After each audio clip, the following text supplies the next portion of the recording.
Today, pressure mounts on Israel over military operations and aid for Gaza. South Africa's president heads to the White House in the hope of resetting relations. And the Golden Dome missile defense shield has a design and a boss.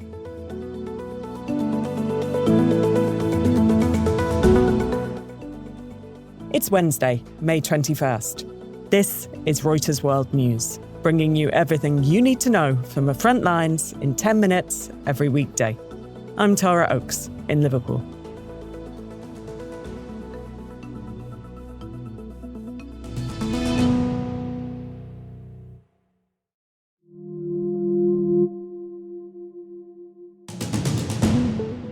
The House Rules Committee has been working through the night, trying to clear another key hurdle to US President Donald Trump's tax cut and spending bill.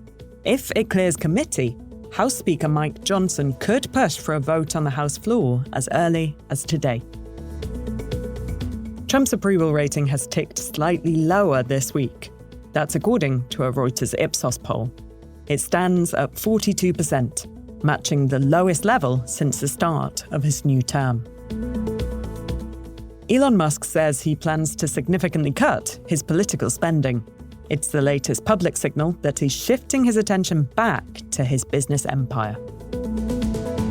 And a testy hearing for US Secretary of State Marco Rubio in his first testimony as the country's top diplomat. The fundamental challenge we have in Ukraine is this. Russia wants what they do not currently have and are not entitled to, and Ukraine wants what they cannot regain militarily. Simon Lewis covers the State Department. He's basically saying Trump wants to end wars, that's why he's ending the war in Ukraine, and he's willing to talk to Vladimir Putin. And at the same time, he's reassuring these senators today that there hasn't really been any serious concessions given to the Russians to get them into these talks.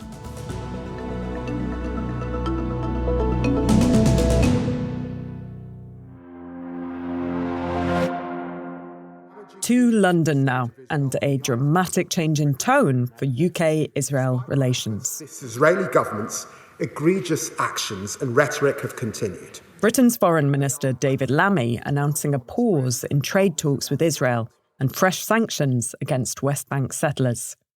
The decision in response to this. What Lammy has called Israel's monstrous military escalation in Gaza, with increased airstrikes and tanks moving in. Israel says Hamas uses civilian buildings for cover. Hamas denies this. Britain's move is part of growing international pressure on Israel over its actions in Gaza. Rachel Armstrong is our Europe editor. Britain normally, like most other European countries, goes out of its way to be very balanced in its tone. And the action that Britain took, economically, it's not going to be devastating for Israel, but it was definitely a sign that this is meant to be more than just words coming Israel's way. Has there been criticism like this from elsewhere in Europe? I think there's an awful lot of discussions happening openly and also behind closed doors at the moment. I think France is also deeply concerned at what is happening and is wanting to take a tougher stance. There is a UN conference which is about the two-state solution, and there is discussion that that could be the moment when a greater number of countries, particularly European countries, come out and announce that they are recognizing Palestinian statehood. And is this just messaging for Israel, or will it have an impact?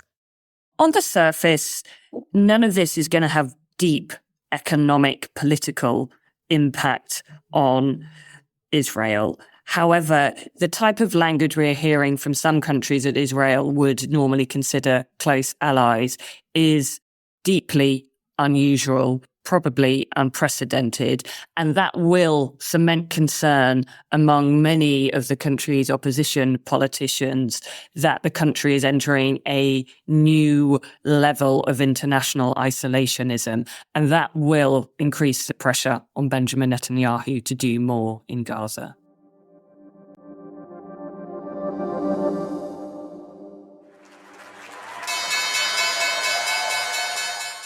Oil prices are surging on geopolitical risk. Kamal Crimmins explains. Oil is up more than 1% after CNN reported that Israel could be gearing up for a possible strike on Iran's nuclear facilities. The report was based on new intelligence obtained by the US. It wasn't clear whether Israeli leaders have made a final decision to carry out strikes. That's according to the report, which cited multiple unnamed US officials. Israel hasn't commented on the report, but it's raised fears that a conflict could upset oil supplies from the Middle East. And if you're interested in hearing more about oil, do check out a recent episode of my podcast, Reuters Econ World. You can catch it on the Reuters app or wherever you listen to your podcasts. Cyril Ramaphosa is set to meet with President Trump later today at the White House. The South African president will be eager to reset relations. Trump has cut funding to the country and has been critical of its land reforms. Just last week, the US president granted refugee status to a group of white South Africans he said were facing racial discrimination, a claim the South African government denies. Daphne Saladakis covers the State Department and has the latest on where relations are at right now. The U.S. has expelled South Africa's ambassador, who Secretary of State Marco Rubio said was a race-baiting politician who hates President Donald Trump. And the South African president is aiming to mend relations with Washington that have deteriorated.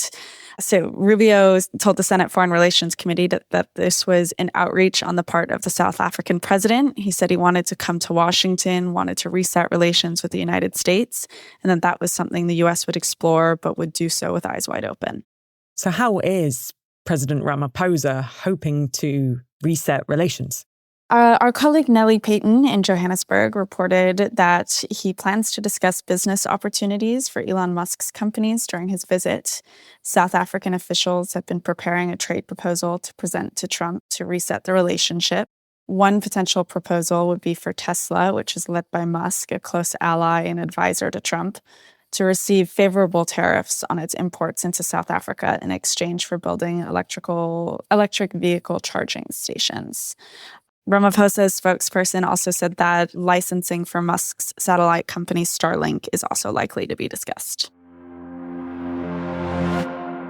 President Trump says he's selected a design for the proposed Golden Dome missile defense shield.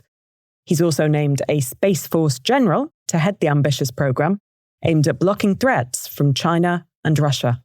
At a cost of $175 billion, the project will take years to implement and faces both political scrutiny and funding uncertainty.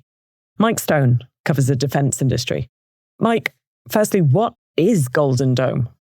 Effectively a space-based missile system, potentially laser system, a sensor system that can strike down intercontinental ballistic missiles, not just ICBMs, but also hypersonic weapons, which are maneuvering and don't follow a ballistic arc. That's a very specifically difficult thing to shoot down. What are some of the other challenges here? There's a myriad of technological challenges that need to be addressed, from sensing in space to shooting in space to lasers in space, potentially. That's one of their goals. It's a multi-layered system. It's going to cover states, regions, and then, half the country. What would this do to the international order? Russia has been very adamant that this would be seen as an aggressive move. What this does, it would in effect put every intercontinental ballistic missile out of business, right?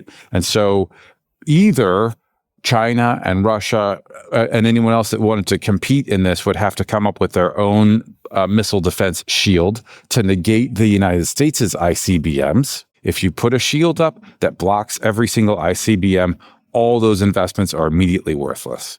Or they would have to develop new and more complicated ways of delivering nuclear warheads.